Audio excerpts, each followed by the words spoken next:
આદિવાસી સમાજ ટ્રસ્ટ બિલીમોરા ચીખલી ગણદેવી વિભાગ દ્વારા આયોજિત આદિવાસી સમાજ ક્રિકેટ ટુર્નામેન્ટ સંપન્ન મઢી ક્રિકેટ ગ્રાઉન્ડ પર આયોજન કરવામાં આવ્યું હતું. ક્રિકેટ ટુર્નામેન્ટની શરૂઆત આદિવાસી સમાજની પરંપરાગત પ્રકૃતિ પૂજાથી કરવામાં આવી હતી. આ પૂજા ધર્મેશભાઈ પટેલ અને અનિલભાઈએ કરાવી હતી. ઉદ્ઘાટક તરીકે નીરવભાઈ પટેલ, ડેપ્યુટી કલેક્ટર પાલડી તથા doctor Himanshu R Patel, hospital બિલીમોરાના એમડી ઉપસ્થિત રહ્યા હતા. મુખ્ય મહેમાન તરીકે doctor Rakeshbhai Patel, Omkar diagnostic Chikhli, Manubhai M Patel, Rinkesh Patel, Kalpeshbhai Patel, Bhikhubhai Patel, Ashokbhai Patel, Dhirubhai Patel, incharge sarpanch Jayeshbhai Atliya ઉપસ્થિત રહી સહયોગ પ્રાપ્ત કર્યો હતો. આ ક્રિકેટ ટુર્નામેન્ટમાં ફાઇનલ મેચમાં ગણદેવા 11 અને રનર્સઅપ ટીમ પાર્ટી 11 વિજેતા થઈ હતી. ચેમ્પિયન ટ્રોફી આર પટેલ, માજી ડેપ્યુટી સરપંચ તલોદ તરફથી આપવામાં આવી હતી. ફાઇનલ વિજેતા ટીમને રોકડ ઇનામ ₹10,000 અમિતભાઈ યુસોલા એડવોકેટ અને નોટરી બિલીમોરાના હસ્તે આપવામાં આવી હતી. આદિવાસી સમાજ ટ્રસ્ટના તમામ કારોબારી સભ્યોએ અને સમાજના આગેવાનોએ ક્રિકેટ ટુર્નામેન્ટને સફળ બનાવવા ભારે જહેમત ઉઠાવી હતી.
આદિવાસી સમાજ ટ્રસ્ટના ઉપક્રમે જે ક્રિકેટ ટુર્નામેન્ટ દર વર્ષે યોજાય છે, ચાલુ સાલે પણ અહીં મઢી ગ્રાઉન્ડ પર જે આયોજન થઈ રહ્યું પૂર્ણ થયું. ખૂબ શાંતિભર્યા માહોલમાં બધાએ ભાગ લીધો. આ ક્રિકેટ ટુર્નામેન્ટ પાછળ કોઈક હેતુ સમાયેલો છે. આદિવાસી સમાજને જાગૃત કરવાનો છે, સમાજને સંગઠિત કરવાનો છે. સાથે સાથે આદિવાસી સમાજમાં રમતગમતના ક્ષેત્રે જે સુસુપ્ત શક્તિ છે એવા ખેલાડીઓને બહાર લાવવા માટે, આગળ લાવવા માટેનો આ એક આવું આયોજન આદિવાસી સમાજ ટ્રસ્ટ બિલીમોરા દર વર્ષે કરી રહી છે. આદિવાસી ટ્રસ્ટ માત્ર બિલીમોરા જ નહીં પણ ગણદેવી અને ચીખલીના કાર્યકર્તા મિત્રોએ પણ ભાગ લઈ આ ટ્રસ્ટને વધુ આગળ ધપાવવા માટે સખત પરિશ્રમ કરી રહ્યા છે. વિશેષ કાંઈ ન કરતાં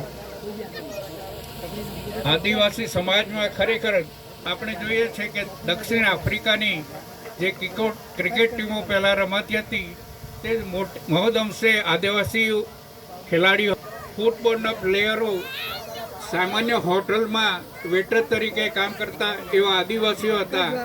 દુનિયામાં સૌથી વધુ જો કોઈ શક્તિશાળી અને દરેક ક્ષેત્ર હોય તો તે દેશ દુનિયાના મૂળ નિવાસીઓ એટલે કે માનવ જેનું ઉદ્ભવ સ્થાન થયું એવા આદિવાસીઓ.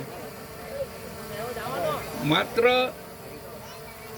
તકલીફ એટલી જ છે કે એમને યોગ્ય પ્લેટફોર્મ કે યોગ્ય માર્ગદર્શન મળતું નથી. પરિણામે આદિવાસી સમાજમાંથી અગ્રસ્થાને ખેલાડીઓ આવી શકતા નથી.